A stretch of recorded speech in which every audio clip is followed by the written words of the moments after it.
5년 전 뉴욕 맨해튼의 밤은 잠들지 않는 괴물처럼 넌사인을 번쩍이며 울부짖었다. 차가운 가을비가 아스팔트 위로 쏟아져 내려 도시의 불빛을 흐릿한 수채화처럼 번지게 만들었다. 사우스 브롱크스의 후미진 골목 쓰레기통이 나뒹구는 어둠 속에서 한 남자가 거친 숨을 몰아쉬고 있었다. 그의 이름은 강태하였다. 하지만 지금 이 순간 그는 자신의 이름조차 기억하지 못했다. 머릿속은 깨진 유리 조각처럼 산산조각 나 있었다. 기억나는 것은 오직 등 뒤에서 자신을 쫓는 검은 그림자들과 뼈를 내는 듯한 고통뿐이었다. 옆구리에서는 뜨거운 피가 셔츠를 붉게 물들이며 흘러내렸고 머리는 둥이로 맞은 듯 욱신거렸다.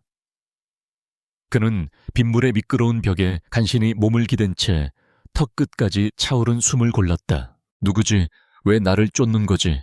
나는 대체 누구인가? 질문만이 안개처럼 피어올랐지만 대답은 없었다. 오직 생존해야 한다는 원초적인 본능만이 그의 몸을 움직이게 했다. 저 멀리서 들려오는 여러 개의 구둣발 소리에 그는 이를 악물고 다시 몸을 일으켰다. 비틀거리는 걸음으로 그는 어둠 속으로 더 깊은 미로 속으로 자신을 던졌다. 같은 시각 한유라는 무거운 의학 서적을 품에 안은 채 종종 걸음으로 낡은 아파트 건물을 향해 걷고 있었다. 뉴욕대 의대 본과 3학년. 그녀의 하루는 도서관과 강의실 그리고 해부학 실습실에 포르말린 냄새로 가득 차 있었다. 오늘도 새벽까지 이어지는 시험 공부에 지친 몸을 이끌고 집으로 돌아가는 길이었다. 그녀가 자신의 아파트가 있는 골목으로 접어들었을 때였다. 어둠 속에서 희미한 신음소리가 들려왔다. 그녀는 본능적으로 걸음을 멈췄다. 위험한 동네였다. 그냥 무시하고 지나가야 한다고 이성이 경고했지만 의사의 길을 걷는 그녀의 양심이 발목을 붙잡았다. 그녀는 조심스럽게 소리가 나는 곳으로 다가갔다. 그리고 쓰레기통 더미 옆에 쓰러져 있는 한 남자를 발견했다.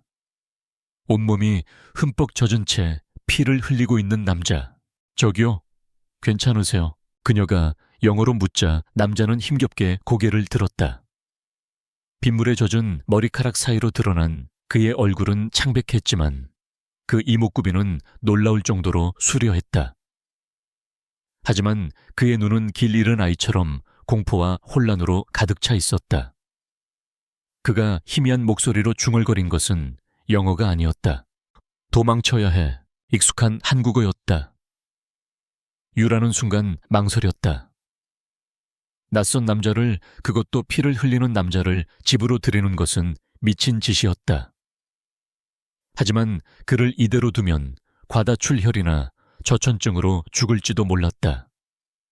의사로서의 사명감이 그녀의 두려움을 억눌렀다. 일어설 수 있겠어요. 제 집이 바로 앞이에요. 일단 상처부터 치료해야 해요. 그녀는 남자의 팔을 자신의 어깨에 두르고 비틀거리는 그를 부축해 자신의 작은 아파트로 향했다. 5층짜리 낡은 건물의 4층 계단을 오르는 내내 남자의 뜨거운 숨결과 피 냄새가 그녀의 신경을 자극했다. 유라의 아파트는 작고 비좁았지만 그녀의 손길이 닿아 아늑하고 깔끔했다.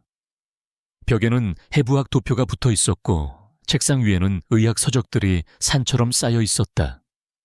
그녀는 남자를 낡은 소파에 조심스럽게 눕히고 서둘러 구급상자를 가져왔다. 셔츠를 좀 벗길게요. 상처를 봐야 해요. 그녀는 가위로 그의 비싼 셔츠를 잘라냈다. 드러난 그의 옆구리에는 날카로운 것에 깊게 베인 자상이 선명했다. 다행히 급소는 피한 듯 보였다. 그녀는 능숙한 솜씨로 상처를 소독하고 임시로나마 상처를 봉합하기 시작했다. 바늘이 그의 살을 파고들 때마다 남자는 고통에 찬 신음을 흘렸지만 이상하게도 그녀의 손길을 거부하지 않았다. 그는 그저 땀에 젖은 채 자신을 치료하는 낯선 여자의 얼굴을 멍하니 바라볼 뿐이었다. 치료가 끝나자 유라는 그에게 따뜻한 수프와 진통제를 건넸다. 남자는 말없이 그것을 받아먹었다. 그의 몸은 조금씩 안정을 되찾았지만 그의 눈에 담긴 혼란은 여전했다. 이름이 뭐예요? 유라가 조심스럽게 물었다. 남자는 고개를 저었다. 모르겠어. 아무것도 기억나지 않아. 기억상실. 머리를 다친 충격 때문인 듯 했다. 누가 쫓아온 건가요? 게으문 옷을 입은 남자들. 그들이 나를 죽이려 했어. 그것밖에는. 그 후로 며칠 동안 세상에서 가장 위험한 도시 뉴욕의 가장 허름한 아파트에서 두 사람의 기묘한 동거가 시작되었다. 유라는 그에게 지훈이라는 임시 이름을 붙여주었다. 그녀는 학교에 가는 시간을 제외하고는 그의 곁을 지키며 그를 간호했다. 그는 대부분의 시간을 말없이 창밖을 보거나 유라의 책장에 꽂힌 어려운 의학 서적들을 무심하게 넘기며 보냈다. 기억은 잃었지만 그의 몸에 밴 습관들은 그가 평범한 사람이 아님을 말해주고 있었다. 그는 식사 예절이 완벽했고 무의식적으로 내뱉는 단어들은 고급스러웠으며 세상을 보는 시선은 날카롭고 이지적이었다. 이상하게도 두 사람은 서로에게 빠르게 익숙해졌다. 거대한 도시에서 외롭게 자신의 꿈을 향해 달려가던 유라에게 기억을 잃은 채 자신에게만 의지하는 그의 존재는 낯선 위안이 되었다. 모든 것을 잃고 텅 비어버린 그에게 묵묵히 자신을 돌봐주는 그녀의 존재는 세상의 유일한 등대와도 같았다. 그날 밤도 비가 내리고 있었다. 유라는 시험 공부를 하느라 책상에 앉아 꾸벅꾸벅 졸고 있었고 그는 소파에 앉아 그런 그녀를 조용히 바라보고 있었다. 유라 씨, 그의 부름에 그녀가 고개를 들었다. 왜 의사가 되려고 해요? 아픈 사람들을 돕고 싶으니까요. 저희 아버지가 의사셨거든요. 제가 아주 어릴 때 의료봉사 중에 돌아가셨지만 전 아버지가 자랑스러웠어요. 그녀의 목소리에는 그리움이 묻어 있었다. 그는 자리에서 일어나 그녀의 곁으로 다가왔다. 그리고는 자신의 목에 걸려있던 목걸이를 풀었다. 정교하게 세공된 백금 목걸이. 그 끝에는 고대 이집트의 상징인 호루스의 눈을 형상화한 듯 단 독특한 펜던트가 달려 있었다. 이게 뭔지는 모르겠어. 하지만 정신을 차렸을 때부터 이것만은 내 몸에 있었어. 아주 중요한 물건인 것 같아. 그는 그 펜던트를 그녀의 손에 쥐어주었다. 차갑지만 묵직한 감촉이 손바닥에 전해졌다. 이걸 가지고 있어 줘요, 유라 씨. 네, 내가 누군지 기억해내면 그래서 내 자리로 돌아가게 되면 반드시 이걸 가지고 당신을 다시 찾으러 올게. 당신이 날 구해줬다는 유일한 증표니까. 이건 내 약속이야. 그의 진지한 눈빛에 유라의 심장이 저도 모르게 세차게 뛰었다. 그녀가 무어라 대답하기도 전에 바로 그 순간이었다. 꽝꽝꽝 현관문이 부서져라 두드리는 소리가 들려왔다. 이내 문이 거칠게 열리고 검은 양복을 입은 남자들이 총을 든 채 아파트 안으로 들이닥쳤다. 도련님 무사하셨습니까? 그들은 유라를 경계하며 지훈에게 다급하게 달려왔다. 지훈의 얼굴이 다시 혼란으로 창백해졌다. 당신들은 설명은 나중에 드리겠습니다. 일단 이곳을 벗어나야 합니다. 회장님께서 애타게 찾고 계십니다. 상황은 순식간에 정리되었다. 남자들은 지훈을 거의 반강제로 부축해 일으켰다. 그는 저항할 힘도 상황을 파악할 이성도 없어 보였다. 그는 끌려가면서 필사적으로 유라를 향해 손을 뻗었다. 그의 입에서 애타는 목소리가 터져 나왔다. 유라 셋이. 하지만 그게 마지막이었다. 그는 검은 양복의 남자들에게 이끌려 순식간에 어둠 속으로 사라졌다. 유라의 작은 아파트에는 다시 정적만이 남았다. 마치 격렬한 폭풍이 휩쓸고 지나간 것처럼 유라는 멍하니 열린 문을 바라보았다. 그의 온기가 아직 남아있는 소파 그가 마시던 찻잔 그리고 그녀의 손바닥 안에 남겨진 차가운 펜던트. 하룻밤의 꿈처럼 그는 나타났다가 사라졌다. 이름도 과거도 모르는 남자. 하지만 그가 남긴 약속과 이 펜던트는 너무나도 선명한 현실이었다. 그녀는 펜던트를 가슴에 꼭 쥔 채 창밖으로 쏟아지는 뉴욕의 밤비를 하염없이 바라보았다. 운명의 밤은 그렇게 끝났다. 하지만 그 밤으로 인해 시작될 거대한 운명의 소용돌이를 그녀는 아직 알지 못했다. 그가 떠난 후 뉴욕의 시간은 다시 원래의 속도로 어쩌면 그보다 더 느리게 흘러갔다. 한유라의 삶은 다시 의학 서적과 끝없는 시험의 궤도로 돌아왔지만 모든 것이 전과 같지는 않았다. 그녀의 작은 아파트에는 설명할 수 없는 공허함이 자리 잡았고 그녀의 손에는 그의 천이 희미하게 남은 호르스 펜던트가 쥐어져 있었다. 몇 주가 지났을 때 그녀의 몸에 변화가 찾아왔다.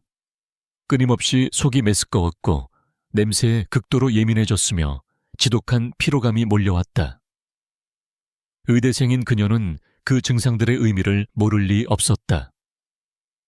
떨리는 마음으로 확인한 임신 테스트기의 두 줄은 그녀의 남은 삶을 송두리째 바꿔놓았다.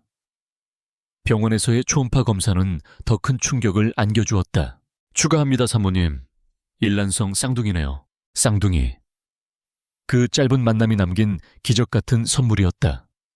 두려움과 막막함이 파도처럼 밀려왔지만 그보다 더 큰 것은 두 개의 작은 심장 소리가 안겨준 경이로움과 모성애였다.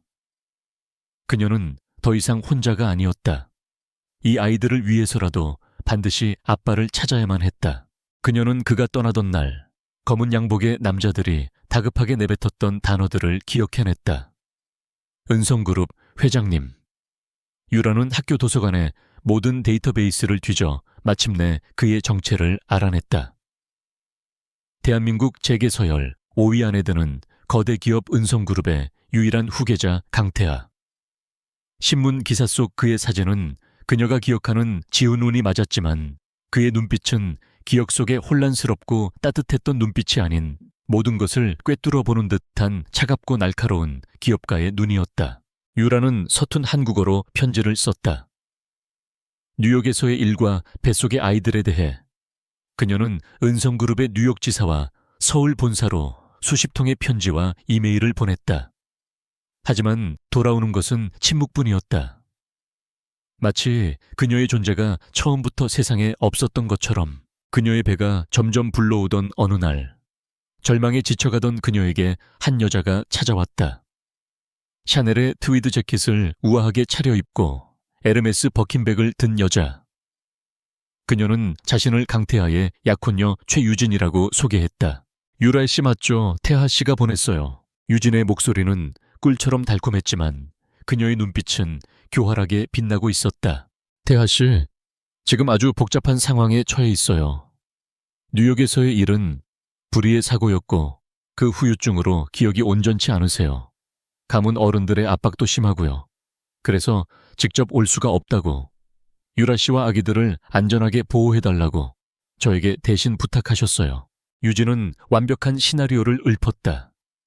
그녀는 태아가 유라를 잊지 않았으며 뒤에서 모든 것을 해결하고 있다고, 그러니 자신을 믿고 따라달라고 했다. 유라는 지푸라기라도 잡는 심정으로 그녀의 말을 믿을 수밖에 없었다. 그녀가 내미는 도움의 손길을 거절할 힘이 없었다. 출산일이 가까워지자 유진은 유라를 뉴욕 외곽의 한적한 곳에 위치한 보안이 완벽한 개인 병원으로 옮겼다. 병원은 최신 시설을 갖추고 있었지만 이상하게도 오가는 사람이 거의 없었고 의료진들의 눈빛은 차갑고 무감각했다. 유라는 희미한 불안감을 느꼈지만 곧 태어날 아이들을 만난다는 설렘에 애써 그 불안을 억눌렀다. 그리고 운명의 그날이 왔다. 진통이 시작되고 그녀는 수술실로 옮겨졌다.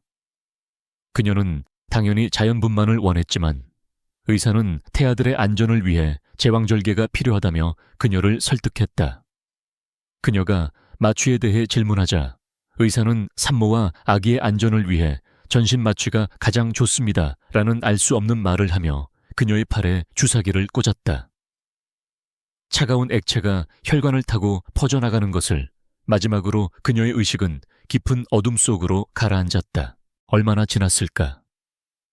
끔찍한 고통과 함께 유라가 희미하게 의식을 되찾았을 때 그녀의 곁에는 갓 태어난 아기 하나만이 뉘어져 있었다. 딸이었다. 내 다른 아기는요, 쌍둥이였는데. 한 간호사가 다가와 동정심 없는 목소리로 말했다. 유감이지만 남자 아기는 태어나자마자 숨을 거두었습니다. 몸이 너무 약해서. 거짓말. 새빨간 거짓말이었다. 그 순간 다른 병실에서 건강한 남자 아기의 우렁찬 울음소리가 희미하게 들려왔다. 하지만 약 기운에 취해 있던 유라는 그 소리의 의미를 채 파악하기도 전에 코끝을 찌르는 매캐한 연기 냄새를 맡았다. 몰리아볼. 복도에서 다급한 외침이 들려왔고 병실 문틈으로 검은 연기가 스며들기 시작했다. 병원은 순식간에 아수라장으로 변했다. 바로 그때 방금 전 아기의 사망 소식을 전했던 그 간호사가 겁에 질린 얼굴로 유라에게 달려왔다. 그녀의 눈에는 죄책감이 가득했다. 도망쳐요. 어서요. 이건 사고가 아니에요. 최유진, 그 여자가 꾸민 짓이에요. 간호사는 유라의 품에 딸 아이를 안겨주고 비상구 쪽을 가리켰다. 유라의 머릿속에서 모든 퍼즐 조각이 맞춰졌다. 이것은 처음부터 계획된 함정이었다. 그녀와 그녀의 아이들을 모두 없애려는. 내 아들은 어디 있어요? 이미 최유진 씨가 데리고 떠났어요. 어서 피하지 않으면 다 죽어요. 유라는 제왕절개 수술 부위가 찢어지는 듯한 고통을 느끼며 이를 악물고 침대에서 일어섰다. 그녀는 품에 안은 작고 여린 딸을 필사적으로 끌어안았다. 살아야 했다. 이 아이를 살리고 빼앗긴 내 아들을 되찾기 위해서라도 반드시 이 불길 속에서 살아남아야 했다. 그녀는 이글거리는 화염과 자욱한 연기를 뚫고 필사적으로 비상구를 향해 몸을 던졌다. 같은 날 서울의 한 최고급 병원 VIP실. 기억이 아직 온전치 않아 혼란스러워하는 강태아의 앞에 최유진이 갓 태어난 남자 아기를 안고 나타났다. 그녀는 눈물을 흘리며 그가 뉴욕으로 떠나기 전 술에 취했던 밤에 생긴 아이라고 거짓말을 했다. 미안해 태아 씨. 당신이 힘든 시기인 거 알지만 우리에게 이렇게 소중한 생명이 찾아왔어. 은성그룹의 왕 회장이자 태아의 어머니는 이 상황을 반겼다. 아들의 스캔들을 덮고 유진의 가문과 정략적으로 맺어질 수 있는 완벽한 명분이 생긴 것이다. 태하의 기억 속 뉴욕의 어느 비오는 밤 자신을 구해줬던 한 의대생의 희미한 얼굴은 그저 사고 후유증으로 인한 헛된 꿈이거나 하찮은 일탈로 치부되었다. 그는 가족과 약혼녀가 만들어낸 거대한 거짓말의 틀 안에 갇혀 자신의 진짜 아이를 품에 안고도 그 사실을 알지 못했다. 그렇게 5년의 거짓된 세월이 시작되었다. 한편 화염 속에서 간신히 살아남은 유라는 잿더미 속에서 호루스 펜던트를 찾아냈다. 약속의 증표는 이제 배신의 상징이 되어 그녀의 손바닥을 차갑게 파고들었다. 그녀는 자신을 죽이려 한 것이 강태하와 그의 가문이라고 굳게 믿게 되었다. 그녀는 갓 태어난 딸 하은의 손을 잡고 조용히 미국을 떠났다. 그녀의 눈에는 더 이상 눈물이 없었다. 오직 차가운 분노와 복수심만이 이글거리고 있었다. 반드시 살아남아 더 강해져서 돌아갈 것이다. 그리고 내 아들 하준을 되찾고 내 모든 것을 앗아간 그들에게 똑같은 지옥을 되돌려 줄 것이다. 5년 후 서울 인천국제공항의 VIP 입국장은 이른 아침부터 수많은 기자들로 인산인해를 이루었다. 대한민국 최고의 명성을 자랑하는 서울 은성병원에서 파격적인 조건으로 스카우트한 천재 의사 닥터 아이샤, 녹돌 아이샤유가 오늘 입국하는 날이었기 때문이다. 그녀는 세계 신경외과 학회에서 가장 주목받는 신성이었지만 극도로 사생활을 숨기는 것으로도 유명했다. 학회에 발표할 때도 항상 얼굴의 일부를 가렸고 그 어떤 언론 인터뷰에도 응한 적이 없었다. 과거 불의의 사고로 얼굴에 흉터가 남았다는 소문만 무성할 뿐이었다. 마침내 입국장의 문이 열리고 한 여자가 모습을 드러냈다. 버버리의 트렌치코트에 얼굴의 절반 이상을 가리는 톰 포드 선글라스와 검은색 마스크. 소문대로 그녀는 자신의 얼굴을 철저히 숨기고 있었다. 하지만 감추어진 얼굴에도 불구하고 그녀에게서는 범접할 수 없는 우아함과 지적인 카리스마가 뿜어져 나왔다. 카메라 플래시가 쉴 새 없이 터졌지만 그녀는 조금의 동요도 없이 대기하고 있던 병원 관계자들의 호의를 받으며 공항을 빠져나갔다.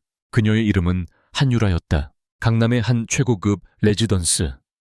유라가 현관문을 열고 들어서자 거실의 대형 모니터들 앞에서 작은 여자아이가 헤드셋을 낀 채 의자를 빙그르르 돌렸다. 똘망똘망한 눈, 오밀조밀한 이목구비가 유라와 강태하를 반씩 빼닮은 아이. 그녀의 딸 한혜은이었다.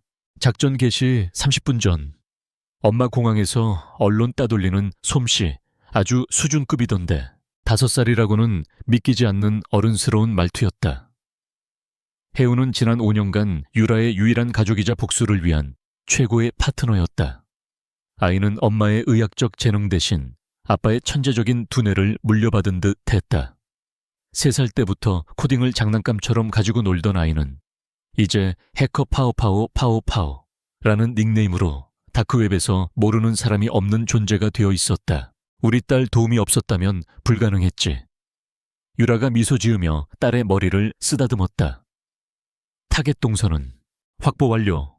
지금 강태하는 은성그룹 본사에서 나오고 있어. 15분 뒤 강남 테헤란로 아우디 매장 앞을 지날 예정. 내가 신호체계에 5초간 오류를 발생시킬게. 엄마는 3번째 신호에서 정확히 추돌하면 돼. 오차범위 3초 이내. 알겠어, 파트너. 유라는 의사 가운 대신 평범한 옷으로 갈아입고 얼굴의 특수 분장을 다시 한번 점검했다. 이것은 5년간의 기다림 끝에 던지는 첫 번째 승부수였다. 테헤란로의 오후는 언제나처럼 복잡했다. 수많은 최고급 세단들 사이로 은성그룹의 로고가 박힌 마이바흐 한 대가 미끄러지듯 나아가고 있었다. 뒷좌석에 앉은 강태하는 차가운 얼굴로 태블릿 PC를 통해 해외 지사의 보고를 받고 있었다. 5년 일하는 시간은 그를 더욱 냉정하고 빈틈없는 기업가로 만들어 놓았다. 하지만 그의 성공 뒤에는 채워지지 않는 공허함과 가끔 꿈속에서 그를 괴롭히는 비오는 뉴욕의 흐릿한 기억이 존재했다. 바로 그때였다. 완벽하게 작동하던 교차로의 신호등이 순간적으로 동시에 붉은색으로 바뀌었다. 급정거하는 차들의 타이어 마찰음이 사방에서 울려 퍼졌다. 끼익, 마이바흐도 예외는 아니었다. 그리고 바로 뒤이어 쿵 하는 가벼운 충격이 차체를 흔들었다. 회장님 뒷차가 추돌했습니다. 운전기사가 보고했다. 태아는 신경질적으로 미간을 짚었다. 중요한 화상회의를 앞두고 벌어진 귀찮은 일이었다. 김비서 빨리 처리해. 하지만 상대 차에서 내린 운전자는 김비서의 제안을 거부했다. 결국 참을성을 잃은 태아가 직접 차에서 내렸다. 그의 등장만으로도 주변 공기가 얼어붙는 듯 했다. 그는 지갑에서 수표 몇 장을 꺼내 선글라스와 마스크로 얼굴을 가린 상대 운전자에게 건네려 했다. 이걸로 충분하겠지. 시간 낭비하지 말고 비켜. 그의 목소리에는 오만함이 가득했다. 하지만 여자는 돈을 받지 않았다. 대신 살짝 변조된 듯한 차분한 목소리로 대답했다. 강태하 회장님 사고 처리는 절차대로 하는 게 맞습니다. 보험사에 연락하죠. 그녀의 당당한 태도에 태하의 눈썹이 살짝 올라갔다. 감히 자신의 면전에서 자신의 시간을 낭비하며 원칙을 논하는 여자는 처음이었다. 그가 무어라 쏘아붙이려던 순간 바람이 불어 그녀의 트렌치코트 깃을 살짝 들추었다. 그리고 그 아래 그녀의 목에 걸린 가느다란 목걸이가 햇빛에 반사되어 반짝였다. 호루스의 눈, 태하의 심장이 쿵 하고 내려앉았다. 그는 숨을 멈췄다. 저 펜던트, 자신의 서재 깊숙한 곳 금고 안에 잠들어 있는 또 다른 반쪽과 똑같은 모양이었다. 그의 머릿속에서 잠들어 있던 기억의 파편들이 폭풍처럼 휘몰아쳤다. 비에 젖은 어두운 골목 소독약 냄새, 따뜻한 수프, 그리고 반드시 찾으러 올게 라고 약속하던 자신의 목소리. 그는 자신도 모르게 한 걸음 다가서며 물었다. 당신 누구지? 그의 눈빛이 혼란으로 흔들리고 있었다. 유라는 속으로 쾌재를 불렀다. 미끼를 물었다. 하지만 그녀는 겉으로 어떤 동요도 내비치지 않았다. 제 신원은 보험사를 통해 확인하시면 될 겁니다. 그럼 이만. 그녀는 짧게 말하고 자신의 차로 돌아가 버렸다. 태아는 멍하니 그녀의 차가 인파 속으로 사라지는 것을 바라볼 뿐이었다. 가슴 한구석이 이상하게 아려왔다. 놓쳐서는 안 될 무언가를 놓친 것 같은 지독한 상실감이었다. 마이바흐에 돌아온 그의 첫 번째 명령은 화상회의에 대한 것이 아니었다. 김비세어, 예 회장님, 방금 저 여자, 이름은 닥터 아이샤일 거다. 3시간 안에 저 여자의 모든 정보를 내 책상 위에 올려놔. 머리카락 한 올까지 전부 다. 그의 차가운 눈동자에 5년 만에 처음으로 집착이라는 불꽃이 이글거리기 시작했다. 같은 시각 레지던스로 돌아온 유라와 하은은 서로를 보며 하이파이브를 했다. 모니터에는 Target has taken the bait. 타겟이 미끼를 물었음이라는 문구가 떠 있었다. 1단계 작전 성공. 이제 저 5만 원 남자가 제 발로 우리 거미줄에 걸어 들어올 거야, 엄마. 하연이 자신만만하게 말했다. 유라는 대답 대신 목에 걸린 호루스의 눈 펜던트를 가만히 움켜쥐었다. 차가운 금속의 감촉 위로 5년 전 그 밤의 온기와 그 후의 배신감이 동시에 느껴졌다. 길고 긴 체스 게임의 첫 번째 말이 마침내 움직이기 시작했다. 강태하의 책상 위에 닥터 아이샤에 대한 두툼한 조사 파일이 놓였다. 그의 충실한 김비서가 단 3시간 만에 가져온 결과물이었다. 태아는 파일을 펼쳤다. 화려한 이력서가 가장 먼저 눈에 들어왔다. 존스 홉킨스 의과대학 수석 졸업 3개, 신경외과 학회 최연소 논문상 수상 유럽과 미국 유수병원들의 러브콜. 그녀는 의학계에 살아있는 전설이었다. 하지만 파일은 딱 거기까지였다. 그녀가 닥터 아이샤라는 이름으로 혜성처럼 등장하기 이전, 즉 5년 전의 기록은 마치 칼로 도려낸 듯 깨끗했다.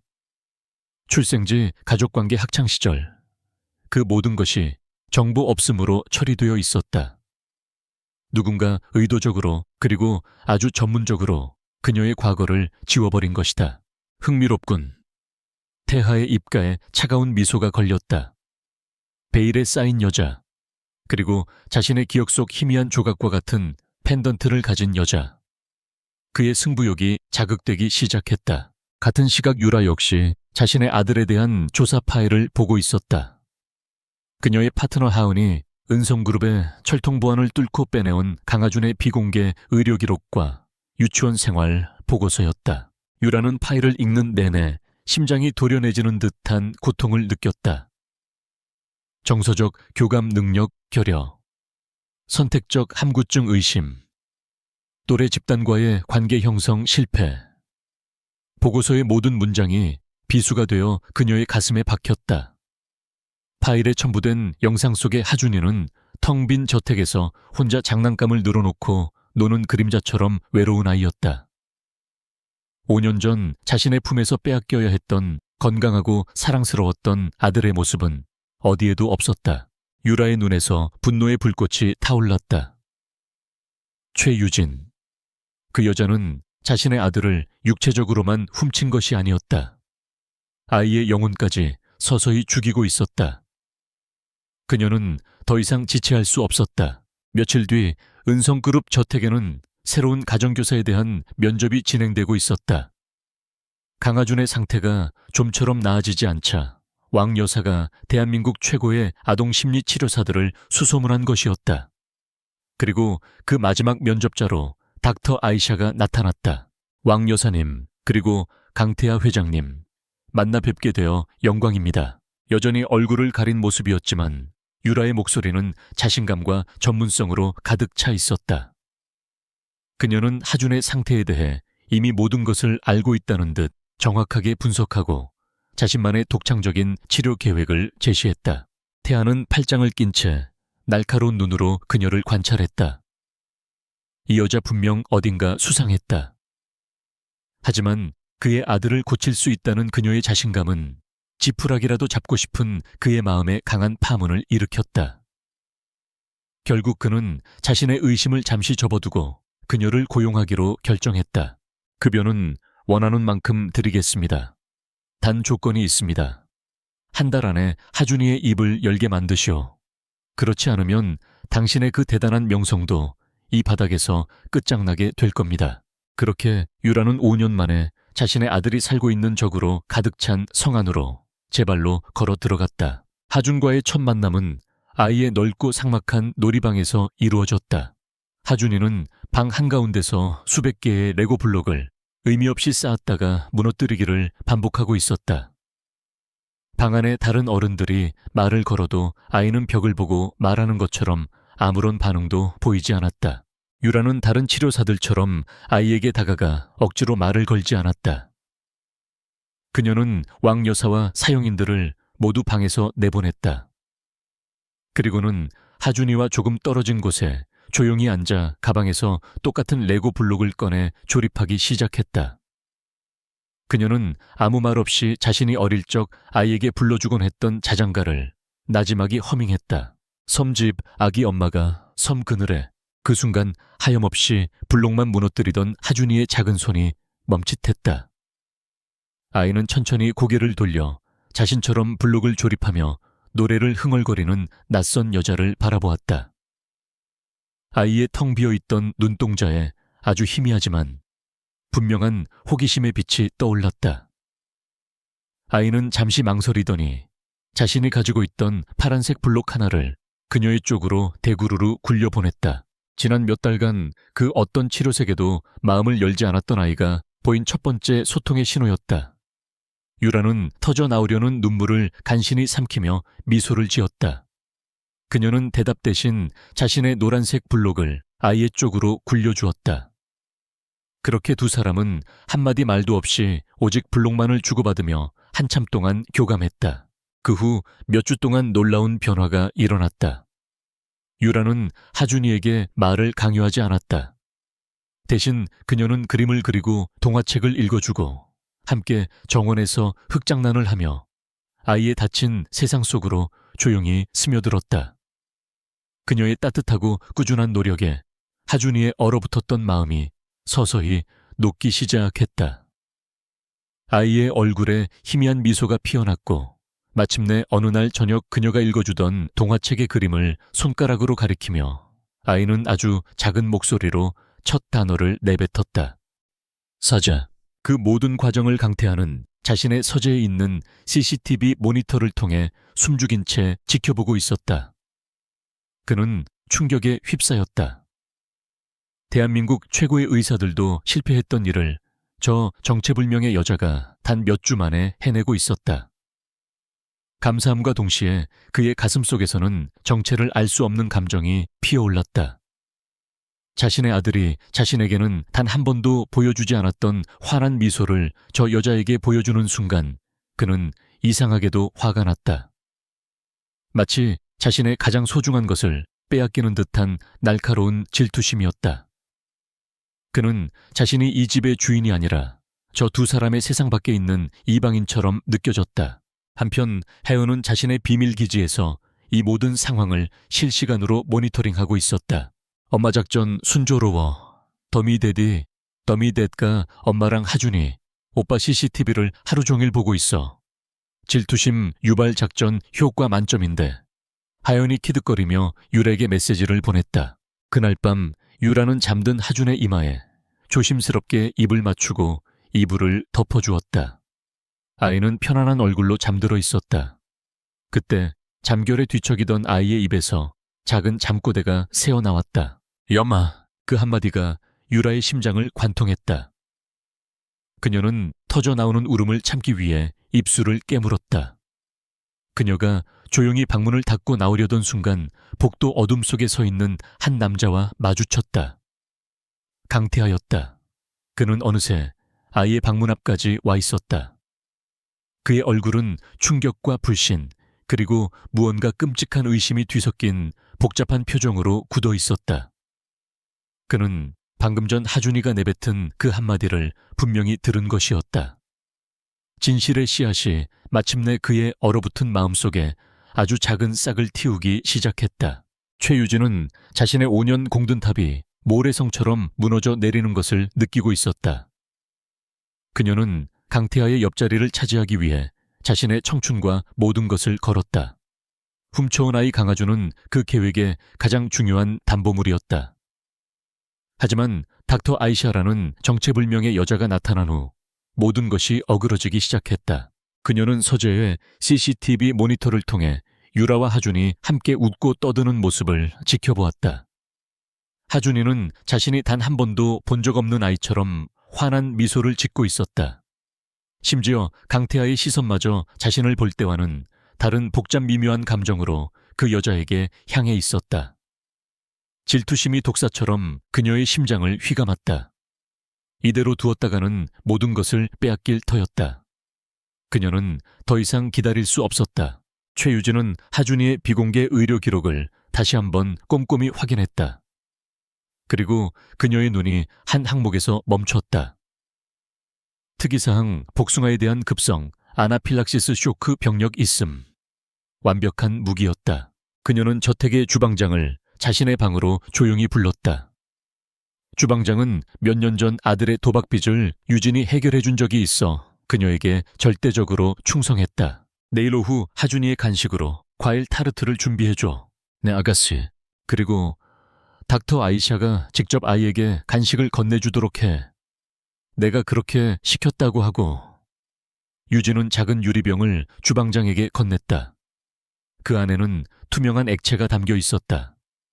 타르트 위에 올릴 크림에 이 복숭아 농축액을 딱 한 방울만 섞어. 아무도 모르게. 주방장의 얼굴이 하얗게 질렸지만 그는 감히 거부하지 못하고 고개를 숙였다. 다음 날 오후 저택의 햇살 가득한 온실. 유라는 하준이와 함께 그림을 그리고 있었다.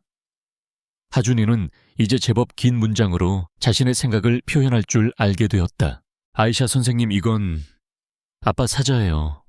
그리고 이건 엄마 사자. 그리고 이건 아기 사자 하준이에요. 아이는 서툰 솜씨로 그린 사자 가족 그림을 자랑스럽게 내밀었다. 그 순간 유라는 세상 모든 것을 가진 듯 행복했다. 그녀는 아이를 꼭 껴안아 주었다. 바로 그때 주방장이 간식으로 과일 타르트를 가져왔다. 최유진 아가씨께서 닥터 선생님께서 직접 아이에게 주시는 게 좋겠다고 하셨습니다. 유라는 아무런 의심 없이 고맙습니다 라고 말하며 쟁반을 받아 들었다. 그녀는 작은 조각을 잘라 하준이의 입에 넣어 주었다. 우리 하준이 그림 잘 그렸으니까 상으로 먹어야지. 재앙은 순식간에 찾아왔다. 타르트를 삼킨 지 채 1분도 되지 않아 하준이의 얼굴이 붉게 부어 오르기 시작했다. 아이는 목을 움켜쥐며 쌕쌕거리는 거친 숨을 몰아쉬었다. 입술이 파랗게 변해갔다. 아나필락시스 쇼크. 하준아. 유라의 머릿속이 하얘졌다. 그녀는 본능적으로 소리쳤다. 에피네프린 빨리 구급차 불러요. 그녀의 의사로서의 본능이 몸을 움직였다. 아이의 기도를 확보하고 심폐소생술을 준비했다. 바로 그 아수라장의 한가운데로 최유진이 비명을 지르며 달려 들어왔다. 세상에 하준아, 이게 무슨 일이야. 그녀는 기다렸다는 듯이 테이블 위에 타르트를 발견하고는 경악한 표정으로 유라를 쏘아보았다. 이게 뭐죠? 하준이가 복숭아, 알레르기가 있는 거 닥터 아이샤. 당신이 모를 리가 없는데 아이의 주치의라는 사람이 어떻게 이런 실수를 할 수가 있어요. 그녀의 외침에 왕 여사와 사용인들이 온실로 몰려들었다. 왕 여사는 파랗게 질려가는 손자의 모습을 보고는 이성을 잃고 유라에게 달려들었다. 내가 우리 손자를 죽이려고 작정했구나. 이 살인자 같은 년. 그때 밖에서 소란을 듣고 달려온 강태아가 온실 문을 박차고 들어왔다. 그의 눈에 들어온 것은 숨을 제대로 쉬지 못하는 아들과 증거물인 타르트를 들고 유라를 비난하는 유진, 그리고 악을 쓰며 유라의 머리채를 잡으려는 어머니의 모습이었다. 하지만 그는 다른 것도 보았다. 그 모든 혼란 속에서도 침착하지만 필사적으로 아이에게 응급처치를 하고 있는 유라의 모습을. 그녀의 눈에는 오직 아이를 살려야 한다는 절박함과 전문가의 냉철함만이 존재했다. 머릿속에서 이성과 감정이 처절하게 싸웠다. 정황 증거는 명백하게 그녀를 가리키고 있었다. 하지만 저 여자가 자신의 아들과 그토록 깊게 교감하던 저 여자가 고의로 아이를 해쳤다고 그의 심장이 거부하고 있었다. 구급차가 도착해 사이렌을 울리며 하준이를 싣고 떠났다. 온실에 남은 것은 깨진 찻잔과 복숭아 향이 희미하게 섞인 침묵, 그리고 세 사람의 얼어붙은 대립뿐이었다. 왕 여사는 실신 직전이었고 유진은 눈물을 흘리며 태하의 결단을 재촉했다. 태하는 창백하게 굳어있는 유라를 바라보았다. 그녀는 그 어떤 변명도 하지 않았다. 그저 텅 빈 눈으로 하준이가 실려나간 문 쪽을 바라보고 있을 뿐이었다. 결국 태하는 아들을 지켜야 한다는 아버지로서의 본능과 이 집안의 후계자로서의 책무 앞에 무릎 꿇어 넣었다. 그는 얼음보다 차가운 목소리로 자신의 가슴에 비수를 꽂는 심정으로 판결을 내렸다. 당신을 해고하겠소. 지금 당장 이 집에서 나가시오. 유라는 천천히 고개를 돌려 그를 보았다. 그녀의 눈에는 원망도 슬픔도 없었다. 오직 차가운 경멸만이 담겨 있었다. 그녀는 아무 말 없이 몸을 돌렸다. 경호원 2명이 다가와 마치 죄인을 연행하듯 그녀의 양팔을 잡고 저택 밖으로 끌고 나갔다. 거대한 철문이 그녀의 등 뒤에서 쿵 소리를 내며 닫혔다. 그녀는 방금 전까지 아들의 온기가 남아있던 그 집을 5년 전 그 병원에서처럼 또다시 무력하게 쫓겨났다. 아들과의 연결고리를 잔인하게 끊어버린 것은 또다시 최유진이었다. 하지만 이번에는 달랐다. 5년 전 그녀는 속수무책인 피해자였지만 지금은 아니었다. 조용한 침투 작전은 끝났다. 최유진이 먼저 전쟁을 선포했다. 유라는 주머니에서 휴대폰을 꺼내 혜은에게 암호화된 단 한 줄의 메시지를 보냈다. 2단계 작전 시작. 그녀의 눈동자 속에서 차가운 분노가 활활 타오르기 시작했다. 이것은 더 이상 아들을 되찾기 위한 싸움이 아니었다.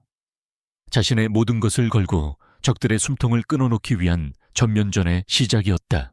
서울 은성병원 VIP 병동의 복도는 절망적인 침묵에 잠겨 있었다. 중환자실의 두꺼운 유리병 너머로 작은 아이가 온몸의 각종 의료기기를 주렁주렁 매단 채 힘겹게 숨을 쉬고 있었다. 강하준이었다. 아이의 상태는 급격히 악화되고 있었다. 단순한 알레르기 쇼크가 아니었다. 원인을 알 수 없는 면역체계의 과민 반응이 아이의 모든 장기를 공격하고 있었다. 대한민국 최고의 의료진들이 모두 동원되었지만 그 누구도 뚜렷한 해결책을 내놓지 못했다. 시간은 야속하게 흘러가고 아이의 생명신호는 점점 약해지고 있었다. 강태하는 유리벽에 이마를 기댄 채 속수무책으로 아들의 생명이 꺼져가는 것을 지켜봐야 했다. 그의 완벽하게 통제되던 세상이 그의 발밑에서부터 무너져 내리고 있었다. 돈, 권력, 명예. 그가 가진 그 어떤 것도 지금 이 순간 아들을 살릴 수는 없었다.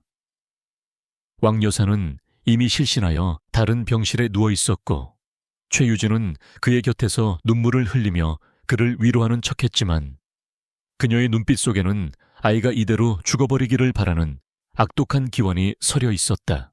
회장님, 더 이상 저희가 할 수 있는 게 없습니다.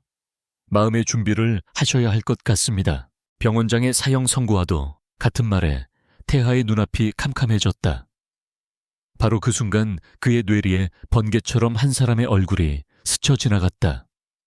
닥터 아이샤, 그녀가 하준이를 돌볼 때 보여주었던 섬세함, 아이에게 쇼크가 왔을 때 보여주었던 침착하고 전문적인 응급처치, 그리고 무엇보다도 아이를 바라보던 그녀의 눈빛. 그 안에는 단순한 의사의 사명감을 넘어선 무언가 절박하고 애틋한 감정이 담겨 있었다. 자존심 따위는 더 이상 중요하지 않았다. 태하는 병원을 뛰쳐나와 채 올랐다. 그는 김 비서가 조사해 두었던 유라의 레지던스로 향했다. 빗줄기가 다시 굵어지고 있었다. 5년 전 뉴욕의 그 밤처럼 태하는 유라의 방문 앞에서 흠뻑 젖은 생쥐꼴로 필사적으로 초인종을 눌렀다. 문이 열리고 얼굴을 가린 그녀가 나타났다. 무서운 일이죠, 강태하 씨. 그녀의 목소리는 차가웠다. 태하는 고개를 숙였다. 평생 누구에게도 숙여본 적 없는 그의 고개가 그녀의 앞에서 힘없이 꺾였다. 살려주시오. 내 아들 하준이를. 살려주시오. 당신만이 내 아들을 살릴 수 있어. 그의 목소리는 절박한 울음과도 같았다. 유라는 그의 비참한 모습을 말없이 내려다보았다. 이것이 그녀가 그토록 원했던 복수의 시작일까? 하지만 그의 고통에 찬 얼굴을 보니 통쾌함보다는 가슴 한구석이 시큰하게 아려왔다. 가죠. 유라가 짧게 말했다. 하지만 조건이 있어요. 지금부터 하준이의 치료에 대한 모든 정원은 저에게 있습니다. 왕 여사님이든 최유진 씨든 심지어 강태하 씨 당신조차도 그 어떤 누구도 제 결정에 이의를 제기할 수 없습니다. 동의하십니까? 예? 동의하지. 유라가 병원에 다시 나타났을 때 병원의 공기는 순식간에 변했다. 그녀는 더 이상 쫓겨난 가정교사가 아니었다. 중환자실에 모든 의료진을 지휘하는 냉철하고 카리스마 넘치는 총책임자였다. 환자 바이탈 체크. 지금 당장 혈액 샘플 다시 채취해서 독성물질 반응 검사 추가로 돌려요. 기존 투약 전부 중단하고 면역글로 불린 투여 준비. 그녀의 지시는 빠르고 정확했다. 그녀는 하준의 상태를 재빨리 파악했다.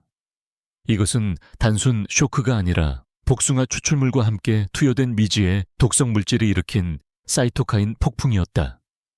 최유진은 아이를 아프게 하는 수준이 아니라 아예 죽이려고 작정했던 것이다. 이 독소를 중화시키려면 골수에서 직접 채취한 조혈모세포 이식이 필요해요. 지금 당장 가족들부터 HLA, 인간 백혈광원 검사 시작해요. 시간이 없어요. 의료진들이 분주하게 움직였다. 가장 먼저 강태하의 혈액이 채취되었다. 결과는 당연히 부적합이었다. 아버지는 HLA가 일치할 확률이 극히 낮았다.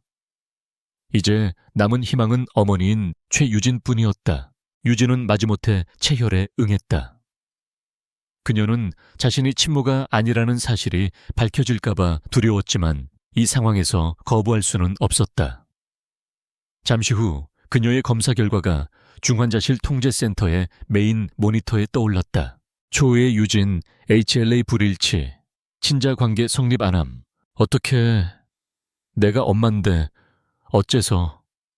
유진은 믿을 수 없다는 듯 오열을 하며 연기했다. 의료진들은 패닉에 빠졌다. 마지막 희망이 사라진 것이다. 어쩔 수 없군요. 유라가 담담하게 말했다. 혹시 모를 오염 가능성을 배제하고 시스템 기준점을 다시 잡기 위해 제 샘플도 검사하도록 하죠. 표준 절차니까요. 그녀는 아무렇지 않다는 듯 자신의 팔을 내밀었다. 그것은 이 상황에서 의사로서 할 수 있는 지극히 정상적인 절차였지만 곧 닥쳐 올 거대한 폭풍의 시발점이 되었다. 모두가 숨을 죽인 채 모니터를 지켜보았다. 태하는 창백한 얼굴로 자신의 아들이 죽어가는 모습을 그저 지켜볼 수밖에 없다는 무력감에 몸을 떨고 있었다. 마침내 유라의 검사 결과 데이터가 화면에 떠오르기 시작했다. 컴퓨터 시스템이 데이터를 분석하며 일치율 그래프를 그려냈다. 그래프는 순식간에 배표를 향해 치솟았다. 그리고 최종 결과가 붉은색 경고 문구와 함께 화면 중앙에 나타났다. 닥터 아이샤, HLA, 100% 완전 일치. 유전자 분석 결과 강하준 군과의 목의 친자 관계 성립 확률 99%. 통제센터 안의 모든 공기가 순간적으로 얼어붙었다. 의료진들은 경악을 금치 못했고 최유진은 귀신이라도 본 듯 새파랗게 질려 뒷걸음질 쳤다. 강태하는 자신의 눈을 의심했다. 그는 총에 맞은 사람처럼 비틀거리며 한 걸음 물러섰다. 저 차가운 스크린 위에 무정한 데이터가 그가 지난 5년간 믿어왔던 모든 것을 부정하고 있었다. 그가 쫓아냈던 여자, 그가 의심했던 여자, 그리고 방금 전 아들의 목숨을 살려달라고 무릎 꿇고 빌었던 저 여자가 자신의 아들 강하준의 친어머니라고 그의 세상이 소리 없이 무너져 내리고 있었다. 중환자실 통제센터의 모니터에 떠오른 두 줄의 문장은 강태하가 5년간 쌓아 올린 세상을 무너뜨리는 지진과도 같았다. 그는 멍하니 스크린을 응시했다. 머릿속이 텅 비어버린 듯 아무런 생각도 할 수 없었다. 그가 아들이라고 믿었던 아이의 친어머니. 그가 해고하고 경멸하고 의심했던 바로 저 여자. 혼란은 짧았다. 뒤이어 배신감과 분노가 용암처럼 그의 속에서부터 들끓어 올랐다. 그의 얼음장 같은 시선이 최유진에게로 향했다. 5년 동안 그의 목소리는 위험할 정도로 낮고 조용했다. 내 옆에서 내 아들의 어미 행세를 했더군. 감히. 최유진의 얼굴이 새하얗게 질렸다. 그녀는 히스테릭하게 소리치며 부정하기 시작했다. 아니야, 저건 거짓말이야. 기계가 잘못된 걸 거야. 내가 하준이 엄마야. 내가 엄마라고 타하시야. 저 여자의 속임수에 넘어가면 안 돼. 하지만 과학적 증거 앞에서 그녀의 발악은 공허한 비명일 뿐이었다. 태아는 경호원들을 향해 턱짓했다. 저 여자 내 눈앞에서 끌어내. 안 돼. 태아씨, 제발 내가 다 설명할게. 경호원들에게 양팔이 붙잡혀 끌려나가면서도 유진은 필사적으로 소리쳤다. 그녀의 추악한 모습이 복도 저편으로 사라지고 나서야 통제센터에는 다시 숨막히는 정적이 찾아왔다. 유라는 이 모든 소란을 등진 채 오직 유리창 너머의 아들 하준에게서 눈을 떼지 않고 있었다. 자신의 골수를 이식받고 이제 막 생명의 안정을 되찾아가는 작은 아이. 그녀는 세상이 어떻게 뒤집히든 상관없었다. 지금 그녀에게 중요한 것은 오직 저 아이뿐이었다. 수술이 성공적으로 끝나고 하준의 상태가 안정되자 유라는 수술복을 벗고 밖으로 나왔다. 복도에서 뜬 눈으로 밤을 새운 태아가 그녀를 향해 비틀거리며 다가왔다. 그는 처음으로 그녀의 얼굴을 가렸던 마스크와 선글라스가 없는 온전한 맨 얼굴을 마주했다. 5년의 세월이 흘렀지만 그의 희미한 기억 속 뉴욕의 그 여자와 똑같은 얼굴이었다. 더 지치고 더 강인해진 얼굴. 당신, 태하의 목소리가 갈라져 나왔다. 죄책감, 혼란, 원망, 그리고 형언할 수 없는 그리움이 뒤섞인 감정이 그의 내부에서 폭발하고 있었다. 왜 이제야 그는 무슨 말을 해야 할지 몰랐다. 미안하다는 말은 너무나도 가볍고 모든 것이 자신의 잘못이라는 말은 너무나도 무거웠다. 유라는 그의 고통스러운 얼굴을 차갑게 바라보았다. 당신이 5년간 속아서 잃어버린 건 아들 하나만이 아니에요, 강태하 씨. 그녀는 동정심 없는 목소리로 말했다. 그리고는 휴대폰을 꺼내 사진 한 장을 그의 눈앞에 내밀었다. 사진 속에는 작은 노트북 앞에 앉아 헤드셋을 끼고 집중하는 여자아이의 옆모습이 담겨 있었다. 야무진 표정, 오뚝한 콧날, 그리고 무엇보다도 강태하 자신의 눈을 그대로 빼닮은 총명하고 고집스러워 보이는 눈동자. 내 딸 하온이에요. 유라의 목소리가 그의 심장에 비수처럼 박혔다. 그리고 당신 딸이기도 하죠. 우리는 그날 밤 쌍둥이를 가졌어요. 아들과 딸. 태하의 세상이 이번에는 소리조차 내지 못하고 완전히 가루가 되어 흩어졌다. 아들이 한 명 더 있는 것이 아니었다. 딸. 자신에게 딸이 있었다. 자신이 존재조차 몰랐던 지난 5년간 단 한 번도 안아보지 못한 딸. 그가 최유진이라는 거짓된 여자와 약혼자 행세를 하고 훔쳐온 아들을 보며 공허함에 시달리는 동안 진짜 그의 딸은 세상 어딘가에서 자라고 있었다. 그는 비틀거리며 벽에 등을 기댔다. 다리에 힘이 풀려 주저앉을 것만 같았다. 최유진에 대한 분노는 자기 자신에 대한 혐오감으로 변했다. 이토록 어리석고 이토록 눈이 멀었던 자신. 한 여자의 거짓말에 놀아나 자신의 진짜 가족을 알아보지 못하고 심지어 내쫓기까지 했던 자신. 그는 살면서 처음으로 뼛속까지 사무치는 자기 혐오를 느꼈다. 그의 무너짐은 길지 않았다. 절망의 잿더미 속에서 은성그룹의 총수 강태하가 다시 일어섰다. 그의 눈은 이제 슬픔이 아닌 모든 것을 불태워버릴 듯한 분노로 이글거리고 있었다. 그는 비서에게 전화를 걸었다. 그의 목소리는 강철처럼 차갑고 단단했다. 김 비서, 지금 당장 내가 가진 모든 권한을 사용해. 최유진과 그녀의 오빠 최진혁, 그리고 그들의 가문과 관련된 모든 것을 조사해.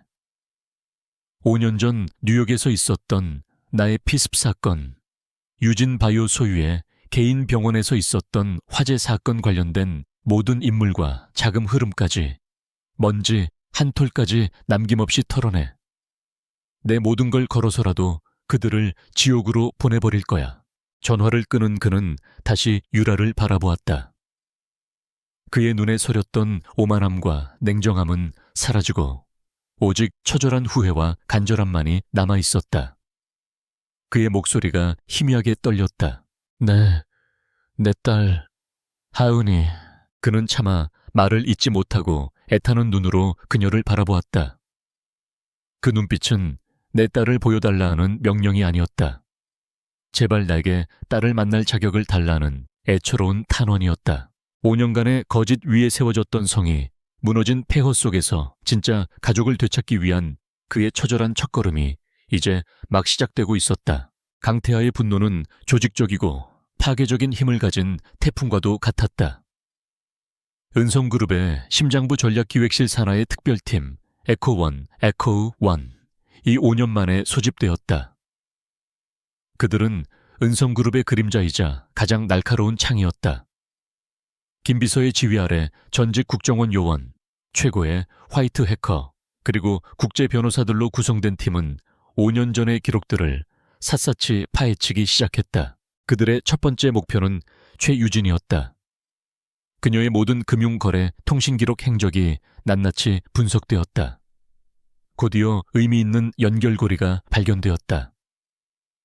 5년 전 유라가 머물렀던 뉴욕 외곽의 개인 병원에 거액의 자금이 흘러 들어간 정황이 포착된 것이다. 자금의 출처는 여러 개의 유령 회사를 거쳐 교묘하게 세탁되었지만 하연이 파우파우로서 뚫어놓은 길을 따라 역추적하자 마침내 그 끝에 있는 한 회사의 로고가 드러났다. 호루스의 눈, 태아는 자신의 서재에서 그 보고를 받았다. 5년 전 자신을 공격했던 자들의 상징, 그리고 유라가 목숨처럼 간직하고 있던 펜던트의 문양. 최유진과 자신을 공격했던 정체불명의 조직이 연결되어 있었다. 대여 파고들어. 태아가 차갑게 명령했다. 에코원의 수사망은 최유진의 오빠 최진혁에게로 향했다. 그는 유진 바이오의 대표이자 유진 가문의 실질적인 지배자였다. 그의 주변을 파헤치자 충격적인 사실들이 드러나기 시작했다. 최진혁은 수년 전부터 은성그룹의 경쟁사들과 비밀리에 접촉해왔으며 호루스라는 이름의 비밀스러운 투자조합을 통해 은성그룹의 주식을 조금씩 잠식해오고 있었다. 마침내 거대한 음모의 전체 그림이 태하의 눈앞에 펼쳐졌다. 5년 전 뉴욕에서의 피습은 단순한 테러가 아니었다. 그것은 최진혁과 호루스가 은성그룹을 집어삼키기 위해 설계한 거대한 계획의 시작이었다. 그들의 목표는 강태하를 제거하거나 최소한 식물인간으로 만들어 경영권을 빼앗는 것이었다. 그리고 그 빈자리에 강태하의 아이를 가진 최유진을 내세워 은성그룹을 내부에서부터 장악하려 했던 것이다. 최유진은 그저 오빠의 야망을 위한 장기판 위에 가장 중요한 말에 불과했다. 태아는 텅 빈 회장실에서 밤을 새웠다.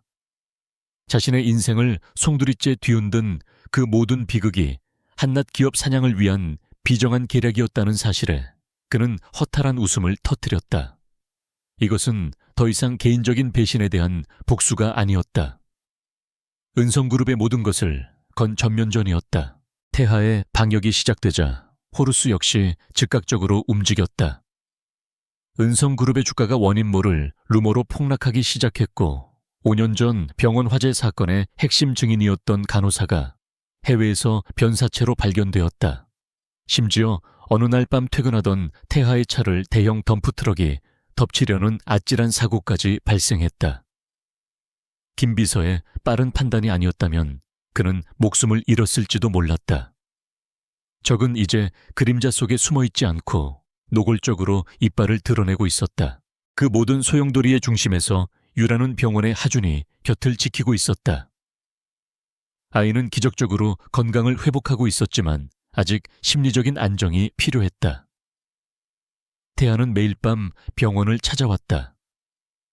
그는 유라에게 조사의 진행 상황을 공유했고 그녀의 의견을 구했다. 그는 어떻게든 그녀의 신뢰를 얻고 싶었다. 하연이는 잘 지내고 있어. 그가 조심스럽게 물었다. 네, 안전한 곳에 있어요. 유라는 짧게 대답했다. 한 번만 영상통화라도 하게 해주면 안 되겠어. 내 딸 목소리라도 듣고 싶어서. 그의 목소리에는 애원이 담겨 있었다. 유라는 잠시 망설였다. 그리고는 고개를 저었다. 강태하 씨, 당신이 지금 싸우고 있는 상대는 당신이 생각하는 것보다 더 위험한 조직이에요. 최유진 하나와는 차원이 달라. 당신의 차를 덤프트럭으로 밀어버릴 수 있는 자들이에요. 내 딸을, 우리 딸을 그 위험 속에 끌어들일 수는 없어요. 그녀의 단호한 태도에 태아는 더 이상 아무 말도 할 수 없었다. 그녀는 아직 자신을 완전히 믿지 않았다. 하긴 그럴 자격도 없었다. 그는 그녀와 그녀의 아이들을 지켜주지 못했으니까. 유라는 대신 혜은이의 사진 몇 장을 그에게 보내주었다. 태아는 밤새도록 그 사진들을 보며 자신이 놓쳐버린 5년의 시간을 곱씹었다. 한편 최진혁은 자신의 사무실에서 연이어 올라오는 실패 보고에 눈살을 찌푸렸다. 강태하는 생각보다 훨씬 더 강하고 집요했다.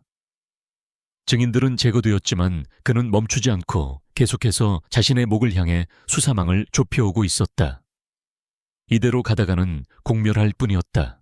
그는 결단을 내려야 했다. 최진혁은 어둠 속에서 자신의 수에게 전화를 걸었다. 그의 목소리는 감정이 배제된 채 기계처럼 차가웠다. 플랜 B로 전환한다. 알겠습니다. 목표는 누구입니까? 강태하, 한유라 그리고 그 아이들 둘까지. 더 이상 증인은 필요 없어. 모두 깨끗하게 처리해. 특히 아이들을 먼저 확보하도록. 강태하를 무너뜨릴 가장 확실한 방법이니까. 전화를 끄는 그는 창밖의 어두운 도시를 내려다보았다. 그의 눈에는 마지막 승부수를 던지는 도박사의 광기가 서려 있었다.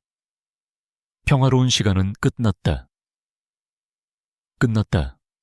이제 모든 것을 건 마지막 싸움이 시작될 참이었다. 최진혁은 체스판의 마지막 남은 왕을 잡기 위해 모든 것을 거는 승부사였다. 강태하의 방역이 예상보다 거세고 수사망이 자신의 턱 밑까지 차오르자 그는 마침내 마지막 카드를 꺼내들었다. 가장 비열하고 가장 확실한 카드, 바로 아이들이었다. 계획은 정교하고 신속하게 실행되었다.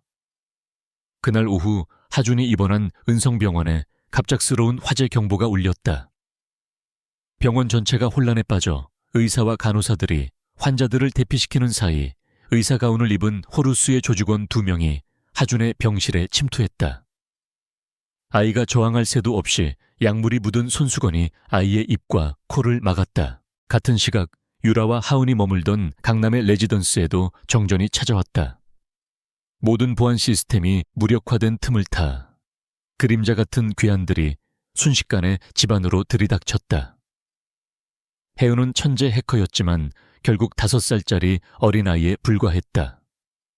아이는 비명을 지를 틈도 없이 붙잡혔다. 하지만 잡혀가기 직전 아이는 자신의 손목에 차고 있던 작은 스마트워치의 비상 버튼을 눌렀다. 그것은 엄마와 자신만이 아는 암호화된 마지막 신호였다. 얼마 지나지 않아 태하의 휴대폰이 울렸다. 발신자 표시 제한. 그의 심장이 차갑게 내려앉았다. 강태하 회장. 전화기 너머로 들려오는 최진혁의 목소리는 여유롭고 잔인했다. 자네의 귀한 아드님과 미처 몰랐던 따님을 내가 잠시 보호하고 있네. 아이들을 되찾고 싶다면 24시간 안에 은성그룹에 의결권이 있는 주식 전부를 내 이름으로 양도하게. 장소와 시간은 다시 알려주지. 니리 떡. 전화는 일방적으로 끊겼다. 태아는 주먹으로 벽을 내리쳤다. 벽에 금이 가며 그의 손에서 피가 흘러내렸지만 그는 고통을 느끼지 못했다.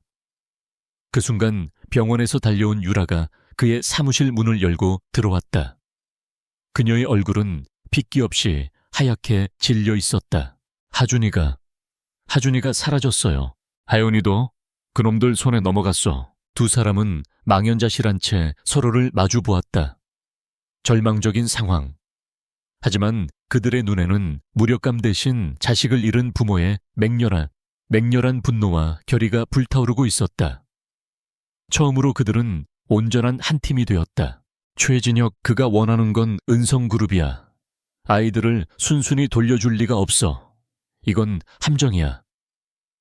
태아가 말했다. 알아요.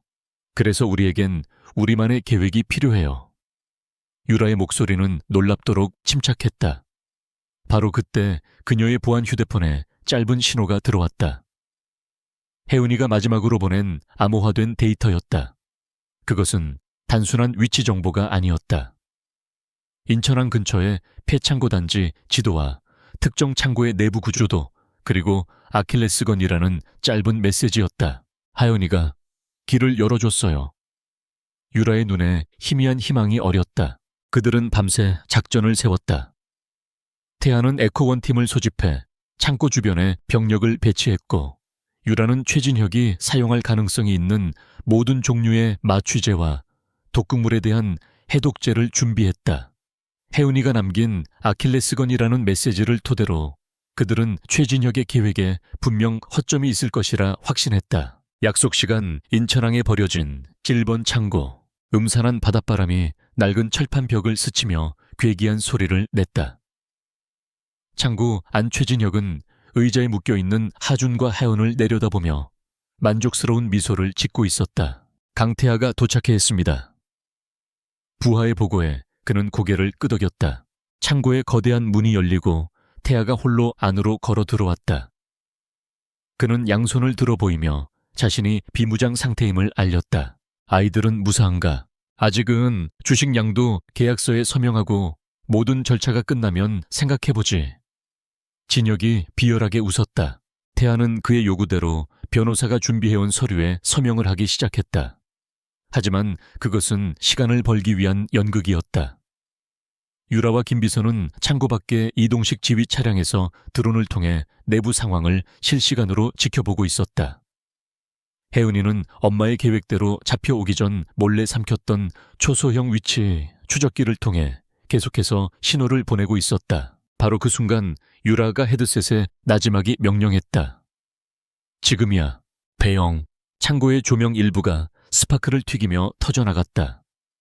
혜은이가 미리 심어둔 소형 교란 장치가 작동한 것이다. 그 짧은 혼란의 틈을 타 창고의 천장과 벽면 곳곳에서 은밀하게 침투해 있던 에코원 팀원들이 일제히 모습을 드러냈다. 움직이지 마. 순식간에 창고 안은 총성과 고함으로 가득 찬 전쟁터로 변했다. 호루스의 조직원들은 당황했지만 이내 격렬하게 저항하기 시작했다. 태아는 서명을 하던 테이블을 엎고 아이들을 향해 달려갔다. 최진혁은 궁지에 몰리자 근처에 있던 혜은이를 붙잡아 목에 칼을 들이댔다. 다가오지 마. 다가오면 이 아이 목을 그어버릴 거야. 진혁아. 그때 지휘 차량에서 뛰쳐나온 유라가 창고 입구에 나타났다. 그녀의 손에는 주사기 하나가 들려 있었다. 그 아이 몸에 손끝 하나라도 대면 내게 평생 잊지 못할 고통을 선물해주겠어. 모두의 시선이 그녀에게 쏠린 사이 태아가 조용히 진혁의 등 뒤로 접근하고 있었다. 하지만 진혁은 그들의 움직임을 눈치채고 칼을 든 채 혜은이를 끌고 뒷문으로 도망치려 했다. 바로 그 순간 지휘 차량의 스피커를 통해 날카로운 여자의 목소리가 창고 전체에 울려 퍼졌다. 최유진의 목소리였다. 김비서가 그녀에게서 얻어낸 마지막 정보였다. 오빠 창고 지하에 있는 비밀수로는 함정이야. 강태아.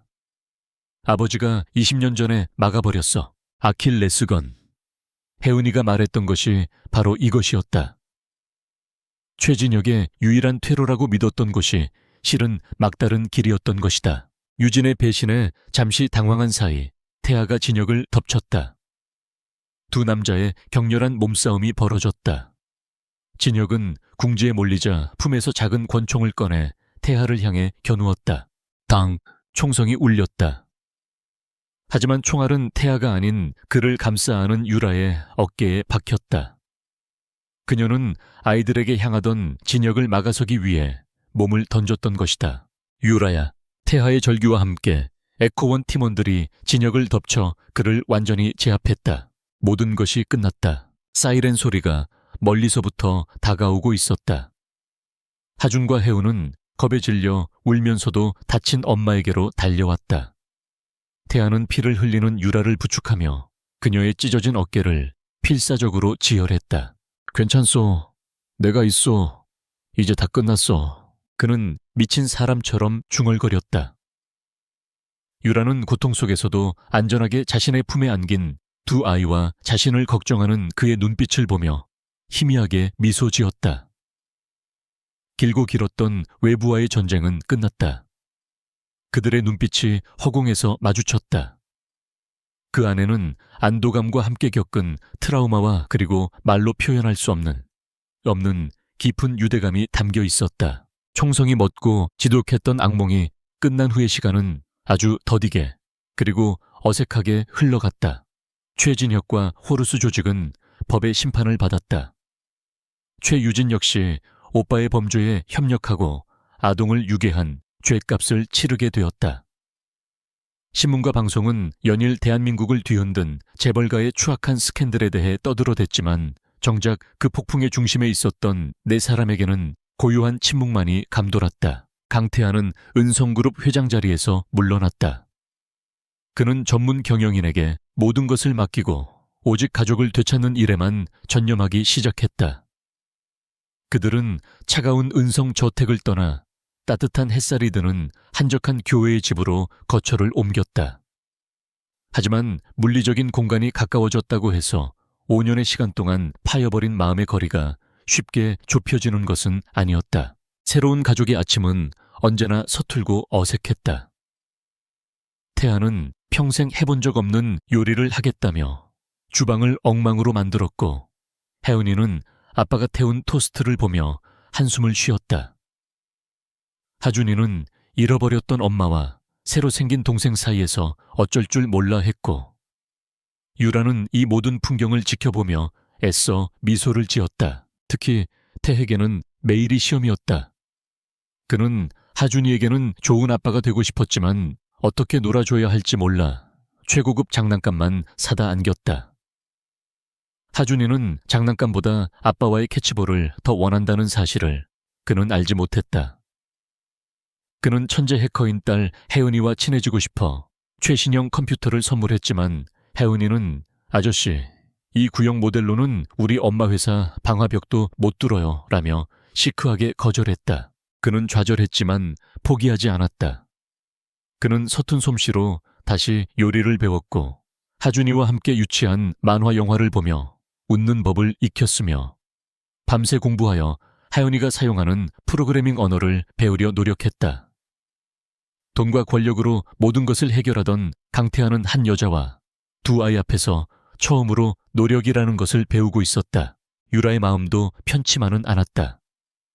그녀는 태아가 변하고 있다는 것을 알았지만 5년 전의 배신감과 상처는 여전히 희미한 흉터처럼 남아 그녀를 괴롭혔다. 어느 날 밤 그녀는 또다시 그날의 병원 화재 꿈을 꾸다 비명을 지르며 깨어났다. 온몸이 식은땀에 젖어 있었다. 그때 방문이 열리고 태아가 달려 들어왔다. 그는 아무 말 없이 그녀의 곁에 앉아 떨고 있는 그녀의 손을 꼭 잡아주었다. 그의 크고 투박한 손에서 전해져 오는 온기에 유라는 자신도 모르게 그의 어깨에 기대어 울었다. 그날 밤 그들은 처음으로 서로의 상처를 말없이 위로했다. 아이들의 세상에도 변화가 찾아왔다. 처음에는 서로를 어색해하던 하준과 하은이는 쌍둥이 특유의 교감으로 빠르게 가까워졌다. 말이 없고 내성적인 하준이는 활발하고 똑 부러지는 혜은이의 뒤를 졸졸 따라다녔다. 혜은이는 오빠에게 컴퓨터의 세계를 알려주었고 하준이는 동생에게 별자리를 읽는 법을 가르쳐 주었다. 어느 날 오후 유라는 두 아이가 거실에서 머리를 맞대고 함께 웃고 있는 모습을 보았다. 그 평범한 풍경이 그녀에게는 기적처럼 느껴졌다. 계절이 바뀌고 가을이 깊어졌다. 그들의 첫 번째 가족 여행. 목적지는 화려한 휴양지가 아닌 조용한 동해의 한적한 바닷가였다. 경호원도 비서도 없이 오직 4사람뿐이었다. 아이들은 신나게 모래성을 쌓았고 태하와 유라는 조금 떨어진 곳에 앉아 그 모습을 지켜보았다. 파도 소리와 아이들의 웃음소리가 평화롭게 어우러졌다. 태하는 모래사장에 앉아있는 유라의 곁으로 다가와 조용히 그녀의 손 위로 자신의 손을 겹쳤다. 저 아이들을 봐. 우리가 잃어버렸던 5년의 시간이야. 그의 목소리는 깊은 후회로 잠겨 있었다. 내가 잃어버린 그 시간을 전부 보상할 수는 없겠지. 평생을 노력해도 모자랄 거야. 하지만 그는 몸을 돌려 유라를 정면으로 바라보았다. 그의 눈에는 진심이 가득했다. 남은 내 평생을 당신과 우리 아이들을 위해서만 살게 해줘. 당신의 상처를 보듬고 아이들의 웃음을 지키는 것.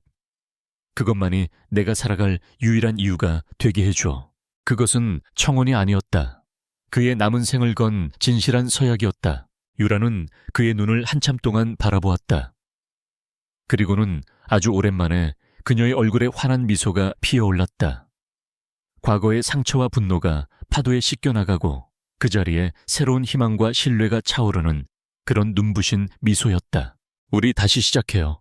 그녀가 속삭였다. 강태하 씨, 그리고 하준이, 하윤이, 우리 4식구 함께. 그녀는 그의 손을 마주 잡았다. 1년 후 쌍둥이의 6번째 생일. 교회의 집 앞마당에서는 작은 생일 파티가 열렸다. 하준이와 하은이는 똑같은 옷을 입고 커다란 케이크 위에 촛불을 끄기 위해 힘껏 숨을 불어넣고 있었다. 하준이는 이제 더 이상 침묵하는 아이가 아니었고 하은이의 얼굴에는 장난기 가득한 미소가 걸려 있었다. 그 모습을 지켜보는 태하와 유라의 얼굴에도 행복한 미소가 가득했다. 태하는 유라의 어깨를 감싸 안았다. 그의 손에는 5년 전 그가 그녀에게 주었던 호루스 펜던트가 들려 있었다. 유라 역시 자신의 목에서 똑같은 펜던트를 풀어냈다. 2개의 펜던트가 나란히 놓이자 비로소 하나의 완전한 모양을 이루었다. 잃어버렸던 반쪽을 되찾은 것은 비단 펜던트뿐만이 아니었다. 아이들의 웃음소리가 높아지고 하늘에는 축복처럼 따스한 햇살이 쏟아져 내렸다. 길고 어두웠던 밤이 지나고 마침내 그들의 세상에 찬란한 아침이 밝아오고 있었다.